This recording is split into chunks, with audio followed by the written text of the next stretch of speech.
ça va? Ça va. Très bien. Ça va très bien. Alors, on te retrouve donc sur une nouvelle petite expo à Paris. Et donc déjà, est-ce que tu peux nous dire où est-ce qu'on se trouve? Bon, alors on se trouve dans le bureau d'avocat en fait de Mercier et Rilov. Et surtout, Rilov est un ami d'enfance à moi. Et donc, ce qui est très intéressant, c'est que Fiodor est spécialisé en droit social et il est vu comme la bête noire des patrons. Donc, j'ai trouvé ça quand même très intéressant de pouvoir faire un pont entre Fiodor et ses idées et mon pont à moi, qui serait plutôt plastique. Donc, ça serait ces mêmes énergies, mais transformées, ces mêmes questions sociales, mais transformées sur des questions plastiques. Ok, très bien, c'est clair. Alors donc là, qu'est-ce que tu présentes comme première pièce qui donne sur l'extérieur? Alors là, de l'extérieur, je fais une ironie un tout petit peu sur la devanture de magasin, un peu pour annoncer surtout le thème de mon exposition, car je travaille sur plusieurs thèmes, qui est quand même, le colonialisme, la guerre, qui est peut-être latent, et le terrorisme. Donc là, j'en fais un peu une ironie, que comme quoi on aurait deux modèles de bombes, celle électrique un peu artisanale, et celle la plus simple, celle qu'on n'a que besoin d'un briquet pour allumer. Mais tout est faux, donc c'est du plastique, c'est un peu une théâtralité. C'est suggéré. Et là, j'ai plein de petits morceaux, un petit peu de tissu. Ça, c'est du tissu. C'est du wax, en fait. C'est ce tissu qui est représentant un peu de la culture non occidentale et surtout africaine. Disons que tu en as mis par terre. On en a par terre, parce que tout d'un coup, j'ai voulu parler un tout petit peu de cette identité qu'on donne. Sur le sujet du wax, car on voit bien que le wax est très coloré, il y a un côté tribal, même voodoo, chaman, donc tout de suite c'est le côté psychédélique même, donc on pourrait dire que oui, tout de suite, tout d'un coup il se lâche, et c'est très coloré.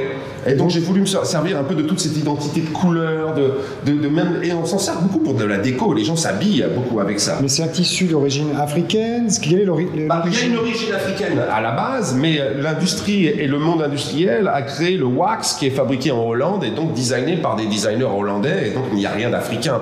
En fait, c'est l'idée de l'Afrique.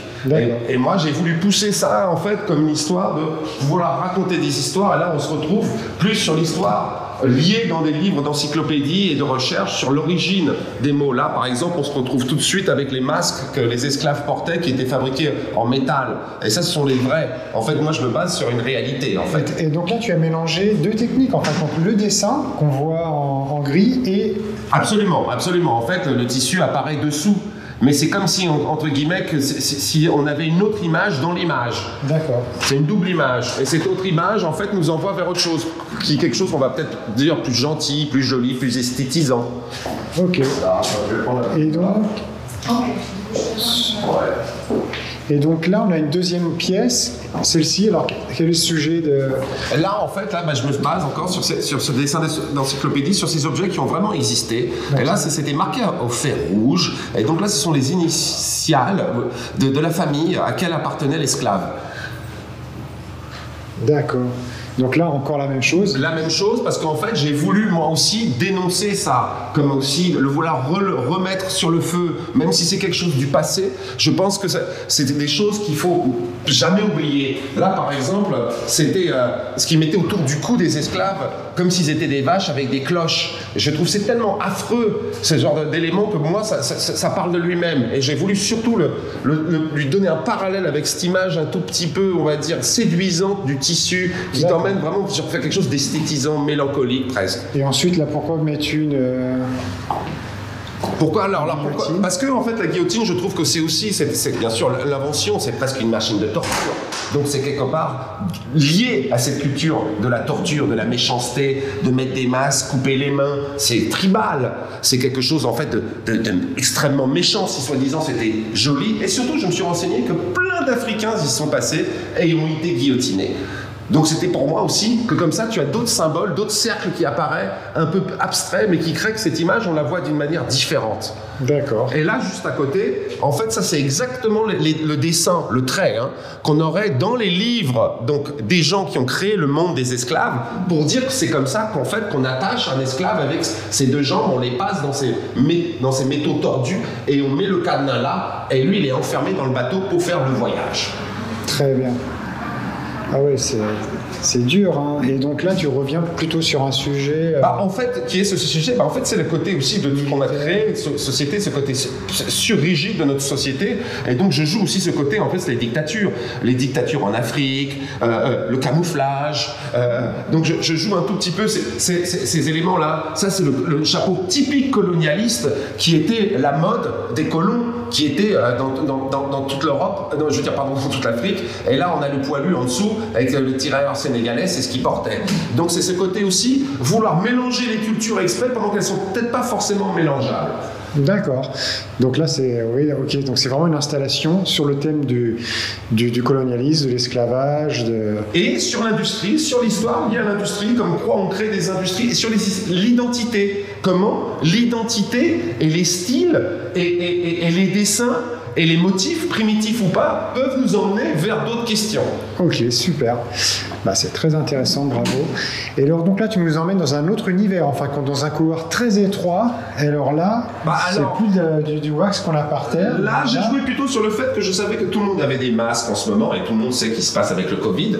Donc, j'ai réalisé, moi, dans ma tête, que le monde s'est réduit. On ne peut plus se déplacer, on peut plus... Donc, le couloir, pour moi, je me suis dit, on vit de plus en plus cloîtré. Et tout s'est refermé, et tout se referme. Donc, tout d'un coup, j'ai joué avec ça. Et là, même le fait de jouer et de voir, tout d'un coup, les masques, eux, sont devenus... Alors là, c'est plus sur la touche de l'humour, là. Ça a toujours l'humour, Covid les poches, mais j'ai voulu un petit peu... Covid les poches. Covid les poches. Mais j'ai voulu que, surtout socialement, on peut des fois mettre de l'humour à la place de décrire toutes les questions sociales. Des fois, c'est une manière radicale.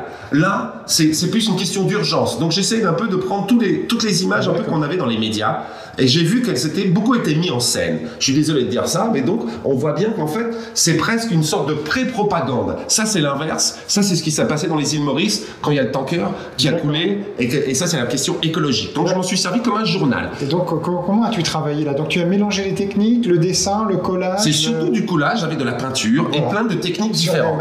Sur du papier. Sur les masques jetables, qui sont surtout faits en Chine, qui est surtout la chose qui est faite en Chine que tout le monde retrouve dans la rue, donc quelque chose en fait de pas du tout noble, on va dire, mais qui reflète notre situation, parce que nous on est tous dans le masque, tous dans cette situation de masque. Et petit détail, j'ai remarqué que le masque est la taille du téléphone, donc c'est comme une espèce de reflet qu'on est en plus dans le téléphone aujourd'hui, et on est dans le masque, donc on va tous dire qu'on est dans du 8 cm par 16, donc c'est un peu une blague, et je crois que intellectuellement et métaphoriquement il est important que les artistes, là par exemple, cette personne est dans le monde et dans le pli. Elle est dans le pli, elle est en train d'être masque. Oui. Mais qu'est-ce qu'elle idem là? Qu'est-ce qui là c'est le fameux test du Covid, c'est le test. Où il aime pas avoir le coton-tige, où t'as quelqu'un qui vient. Et là on voit plutôt le côté BD. Là c'est plutôt photographique, mais encore un peu BD. Là maintenant c'est style crayon. Voilà, tu fais dépasser carrément tes sujets sur ce sujet. Et là c'est un migrant. Ça c'est un migrant qui sort, parce que là le pli du masque c'est comme l'eau, c'est les vagues.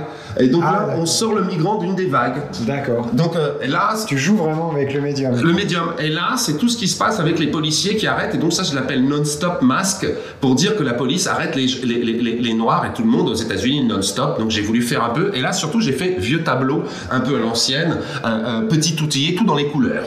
Tu es vraiment très engagé sur la cause humaine, quoi, sur tout comme un des deux avocats qui t'exposent dans leur lieu, quoi. Finalement, c'est très contextuel, cette exposition. Le monde nous inspire. Le monde nous inspire. Et là, c'est de sel. C'est la cellule, mais la cellule moderne, dans le masque qu'on a, pour montrer que on a aussi une culture rigide et psychotique de l'architecture. D'accord. Là, c'est la question simple. Quelqu'un qui nettoie, quelqu'un qui fait la chose de tous les jours. Le nettoyage dans la rue. Le nettoyage dans la rue, mais qui fait que c'est le travail du Covid qui est devenu un tout petit peu cet entourage, un peu comme s'il y avait une attaque nucléaire. On est un peu dans cette fiction. D'hyper-nettoyage. Hyper. En fait, tout est maladif, contagieux, donc on est dans l'hyper. Et là, très simplement, c'est une personne qui se fait aider. Très simplement, c'est un coup de main. C'est super, on va finir sur ces beaux mots alors. Et surtout, tout ça c'est pour proposer cette installation qui est en bas, et pour vous dire que c'est quand même une installation sur le thème de la pauvreté, et je pense que c'est une œuvre qu'il faut voir, comme on sait très bien, tous ces thèmes on les met à la cave, mais on sait très bien qu'en ce moment, la pauvreté est énorme, et c'est une catastrophe. Et donc, Donc oui, voilà, on va finir sur ça. Donc tu fais une ouverture de la galerie parce que la galerie est ouverte uniquement sur rendez-vous. Voilà. Comment faire pour venir voir l'exposition alors?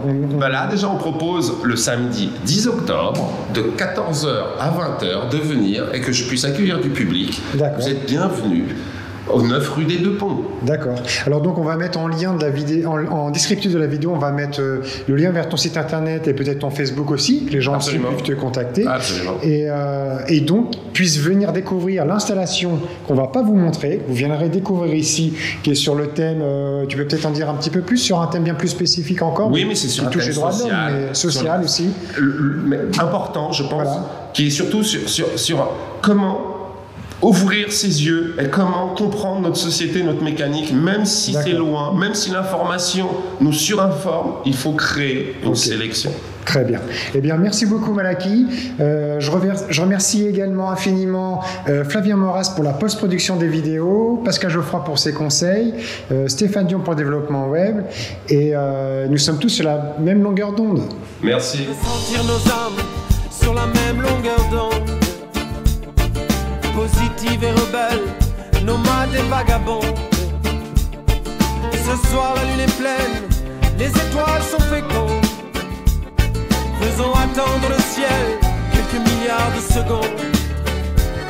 Je veux sentir nos âmes sur la même longueur d'onde. Positive et rebelle, nomade et vagabond. Ce soir la lune est pleine, les étoiles sont fécondes. Faisons attendre le ciel quelques milliards de secondes.